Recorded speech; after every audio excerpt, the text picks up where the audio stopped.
দেখুন 13/2/2026 12:19 PM day Friday মানে শুক্রবার। আমার মা অজ্ঞান হয়ে যাচ্ছিলেন বারবার করে, সেই জন্য তাকে NRS মেডিকেল কলেজ অ্যান্ড হসপিটালে নিয়ে যাওয়া হয়। তো সেখানে ডাক্তার দেখানোর পর তিনি বলেন যেটা তার মানসিক চাপের জন্য হয়েছে, এবং সেই ডাক্তার তাকে কিছু ওষুধ লিখে দেন। এই যে সেই ওষুধগুলির নাম, এবং এই যে এখানে সেই ওষুধগুলির নাম, এবং সেই ডাক্তার এখানে যে ওষুধগুলি লিখেছেন তার মধ্যে এই ওষুধটি কাউন্টার থেকে আমাদের 3টে পাতা দেওয়া হয়। তো এই ওষুধটার নাম রয়েছে এসকিডোটাপাম। তো এবার এইটার HP রয়েছে 10, মানে HP না, MG হচ্ছে 10। তো এই যে সেই ওষুধটা হচ্ছে এইটা,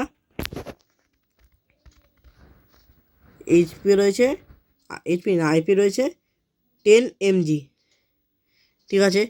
তো এরকমই তিনি 3টে ওষুধ, 3 পাতা ওষুধ দেন।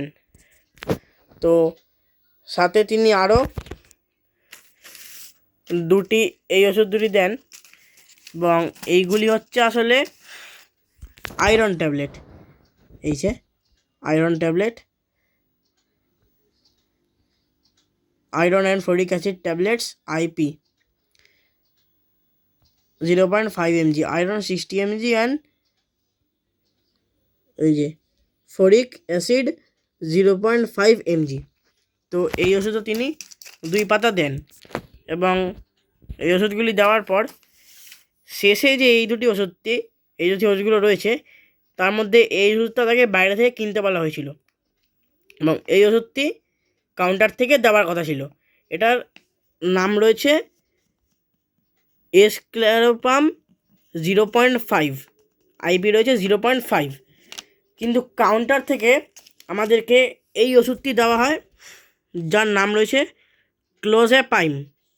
এটার নাম হচ্ছে ক্লোনাজেপাম 0.5 IP।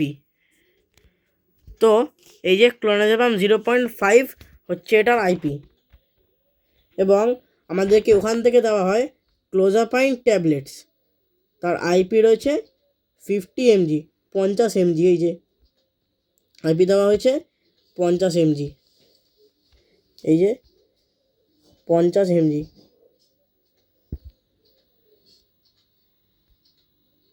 IP 50 mgর ওষুধটি দেওয়া হয়, এবং এই ওষুধটিকে খাওয়ার পর আমার মায়ের শরীর আরও বেশি খারাপ হয়ে যায়, তার জিভ আড়ষ্ট হয়ে আসে, এবং তিনি প্রায় 2 দিন মতো অজ্ঞান হয়ে থাকেন।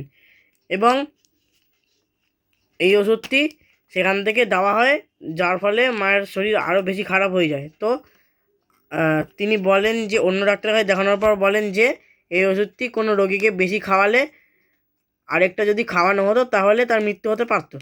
এবং যখন আপনারা ওষুধ খাবেন তখন জেনে বুঝে খাবেন, দেখে খাবেন, যেন এরকম কোনো ভুল না হয়।